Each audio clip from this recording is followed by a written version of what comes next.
Ai, que medo. Eu tenho medo. Você gosta da moto? Não. É bonita a moto? Não tenho medo. Você tem medo por quê? Porque eu tô feio.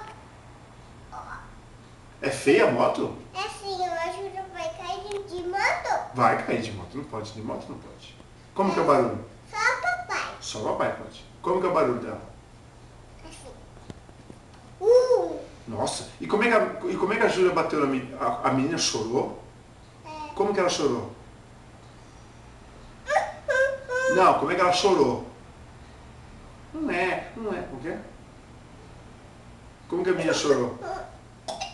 Assim. Não uma interpretação. Ela chorou assim. O que você Você fez? bateu na menina? Ela mordeu a menina.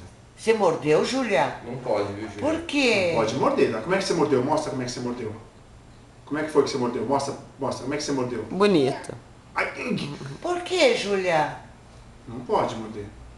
Por que você mordeu a menina? É, porque ela te bateu, né? Ela bateu?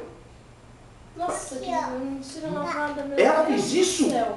E aí, o que você Nossa, fez? que mentira da grossa.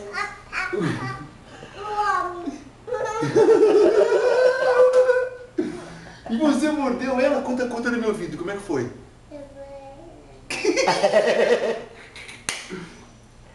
Júlia, Davizinho, a menina bateu nela e ela mordeu, Davizinho?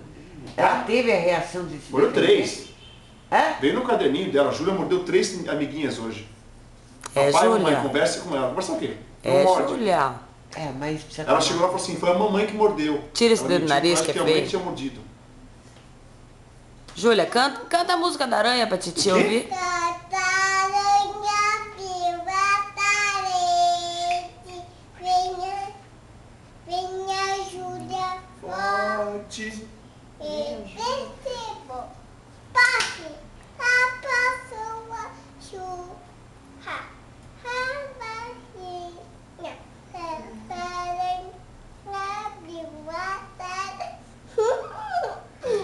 Que é isso? Venha Júlia forte, Júlia. verbo, paf, Pof!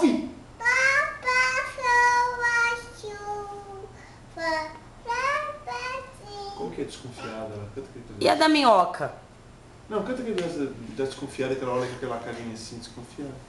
Canta bonitinha. Peraí, tem que Pode ir, começar pode ir. de novo. Qual que é Não, da mas minhoca? você pode- Canta da minhoca. Minhoca, canta. Tá com Júlia. sono, né? Vai? Tá com sono?